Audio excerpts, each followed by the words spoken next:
Yeleğin önlerine 55 ilmekle başlıyoruz. 55 ilmek sağ, 55 ilmek sol.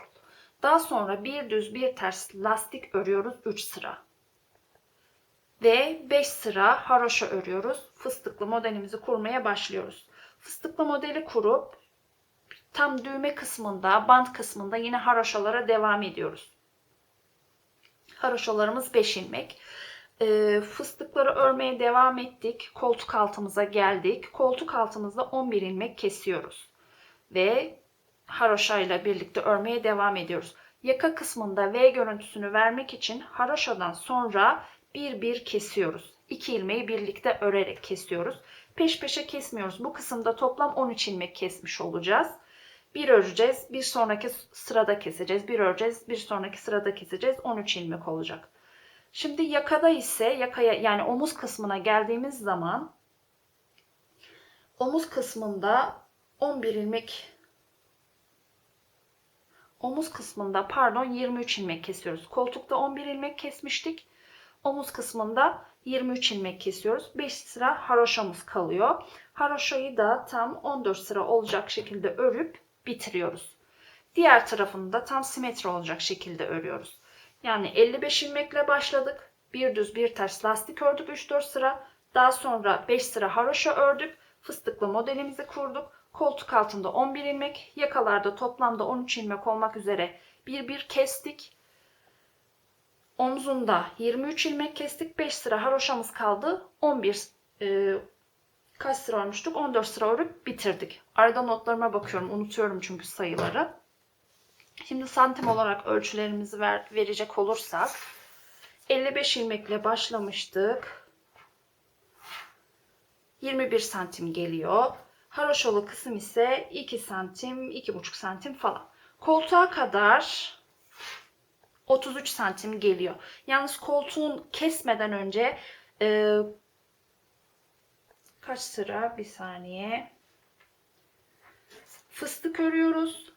5-6 sıra haroşa ekliyoruz. Ondan sonra koltuğu kesiyoruz. İsterseniz tamamen fıstık örüp de bu kısma haroşa ekleyebilirsiniz. Bant kısmına.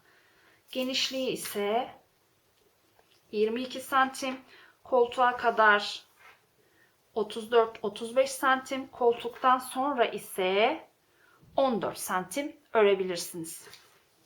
Şimdi arkadan bahsedelim. Arkayı 90 ilmekle başlıyoruz. 90 ilmek örüyoruz. Bir düz bir ters lastiğimizle başlıyoruz. 3-4 sıra lastiğimizi örüyoruz. Daha sonra 5 sıra haroşa örüp fıstıklı modelimize geçiyoruz. Ön ve arkanın lastikleri, fıstıkları bütün sayılara eşit olacak. Yani birbirine denk olacak. 5 sıra haroşa ördükten sonra fıstıklarımıza geçmiştik. Şimdi 28 tane fıstık örüp 5 sıra yani 11 ilmek haroşa ekliyoruz. Yine aralarda fıstık modelimizi kuruyoruz. 11 ilmek haroşanın 5'ini kesiyoruz. Kalan kısımları yine haroşa ve fıstık olarak örmeye devam ediyoruz. Omuzlarımıza geldiğimiz zaman omuz kısmında 22 ilmek kesiyoruz. Örüyoruz. 22 ilmek örüyoruz. 36 ilmek kesiyoruz. Kalan ilmeklerimizi örüp bitiriyoruz. 90 ilmekle başladık. 28 fıstık ördük. 11 sıra haroşa ekledik. 5 sıra haroşa olarak örüp 5 sağdan 5 soldan kestik. Kalan ilmekleri haroşa olarak ördük. Omuzda 22 kestik, 22 ördük, 36 kestik, 22 ördük, tamamladık. Şimdi santim olarak verirsek 90 ilmekle başlamıştık. 34 santim geliyor. Koltuğa kadar yine 34 santim geliyor. Koltuktan sonra ise 15 santim örüp bitiriyoruz. Şimdi biraz sayıları karıştırdım, kusura bakmayın. Şimdi parçaları birleştirip yelekte kullandığımız örneğin yapılışına geçelim. Yeleğimizin tüm parçalarını birleştirdik. Şimdi örneğimizin nasıl yapıldığına geçelim. Şişimize ilmeklerimizi attık. Tek sayıda ilmek atıyoruz. Böyle fıstıklı, güzel ve kolay bir model. Şişimize ilmekleri attık. Hemen lastiğimizden veya 2 diş haroşadan sonra örneğimizi kurmaya başladık. İlk sırayı düz olarak örüyoruz. Kenar ilmeğimizi aldık. İlk sırayı düz olarak örelim.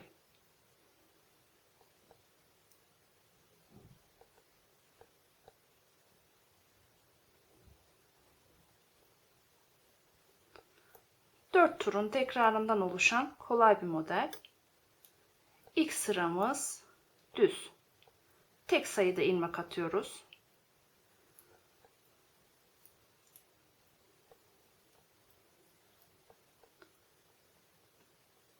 Düz ördük.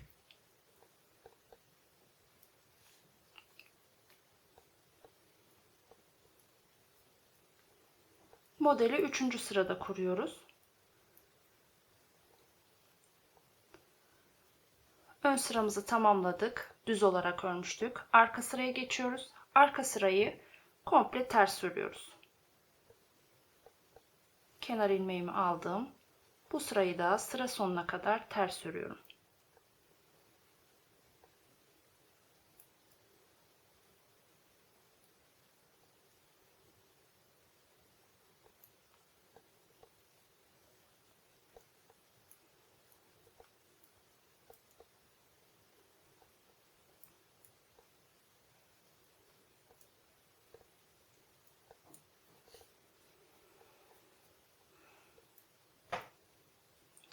Ön sırada düz örmüştük ilk turumuzu. İkinci tura geçtik. Arka sıradayız. Ters olarak örüyoruz.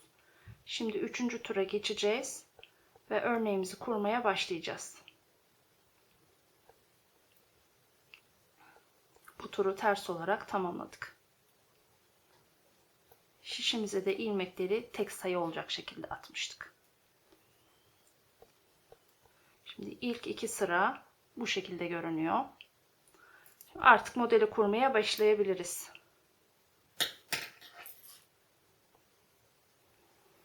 Kenar ilmeğimi aldım. 2 sıra ters örüyorum. 2 ilmek yani. 2 ilmeğimi ters ördüm. 1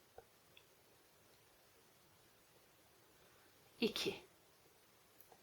Şimdi sol şişimde ilk 2 ilmeğin arasından batıyorum. Yani alttan değil, arasından batıyorum. Şişime ilmek doluyorum, çekiyorum. Bir tane daha doluyorum ve ilmeğime batıp örüyorum. Örneğimiz bu şekilde. Şimdi yine 2 ters örüyorum. Sol ilmeğimdeki ilk 2 ilmeğin arasından battım. İlk 2 ilmeğin arasından battım. Yani alttan veya içinden değil, 2 ilmeğin arasından battım. İp dolayıp çektim. Tekrar ip doladım ve soldaki ilk ilmeğime batıp normal düz olarak ördüm. Şimdi 2 ters.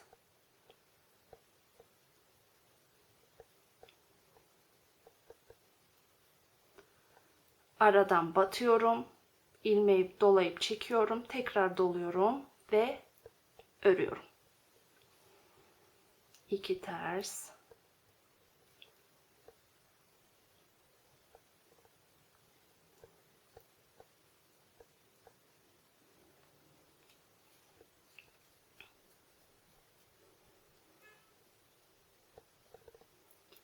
İki ters.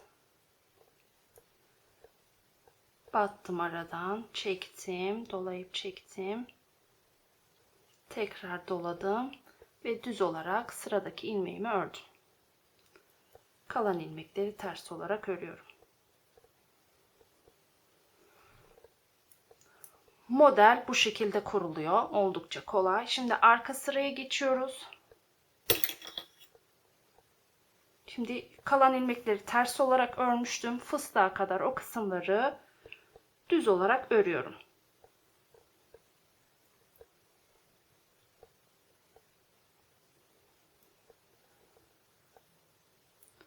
Düz olarak ördüm. Şimdi fıstıklı kısma geldim. Fıstıklı kısmı ters olarak örüyorum. Tersten batıyorum. Ters olarak örüyorum. 2 düz. Şimdi ters olarak öreceğim.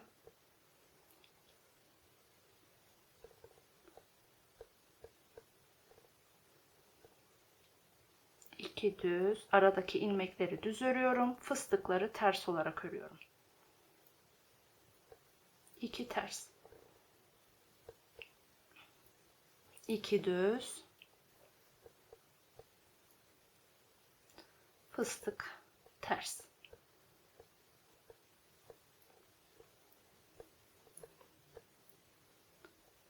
İki düz.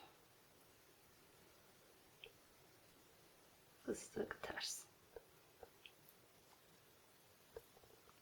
Kalan ilmekler düz. Şimdi örneğin yapılışı bu şekilde. Şurada bir tane almamışım.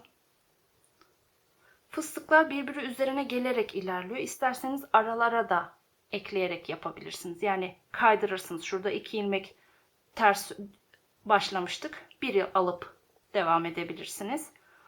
Böyle üst üste gelecek şekilde fıstıklarımızı yapıyoruz. Tekrar baştan alacak olursak şişimize ilmeğimizi tek sayı olarak atmıştık. 4 turun tekrarından başlıyordu. İlk sıramızı düz olarak örmüştük. Arka sırayı ters olarak örmüştük. Tekrar öne geldiğimizde 3. tura geldiğimizde modeli kurmaya başlamıştık. Kenar ilmeğimizi almıştık. 2 ters örmüştük. Sonra aradan batarak fıstıklarımızı yapmıştık. Aradakiler ters, sonra fıstık. 2 ters, 1 fıstık olarak ilerledik. Tekrar örnekli kısmın arka tarafına geldiğimizde, yani 4. tura geldiğimizde ise fıstıkları ters olarak ördük. Aradaki ilmekleri düz olarak ördük. Modelin yapılışı bu şekilde. Ben bir de alize iple, angora iple denedim. Angora iple de bu şekilde duruyor. Yalnız fıstıkları biraz daha dolu yapmanız gerekiyor. Yani biz burada aradan bir batarak almıştık ya. Burada 5 batarak falan alıyoruz. Şöyle göstereyim. Dolaşmış. Yine aynı şekilde tek sayıda ilmek attım. Düz ördüm, ters ördüm, örnekli kısma geldim. Kenar ilmeğimi aldım. Tersimi ördüm. Şimdi burada sadece fıstığın nasıl yapıldığını göstereceğim. Yine aynı şekilde yapacağız çünkü. Şimdi aradan batıyorduk. Aradan batıyorum. Çekiyorum. 1, 2, 3, 4, 5 dedim ve ördüm. Angora iple bu şekilde yapabilirsiniz biraz dolu olması için. Çünkü bir tane yaptığımız zaman belli olmuyor. Mesela şurada görürseniz bir tane yapmıştım. Belli değil. Şuralar 5 ile 6'lı daha düzgün duruyor. 2 tersimi örüyorum. Bir kez daha göstereceğim. Şimdi aradan batıyorum. 1, 2, 3, 4, 5 dedim. Sonra düz ilmeğimden ördüm. Angora iple de fıstıkları bu şekilde yapabiliriz.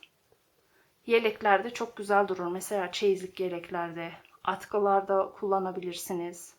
Şapka örülebilir. Aynı bu şekilde bebek yeleği örebilirsiniz. Örnek oldukça basit. Yapılışı bu şekilde.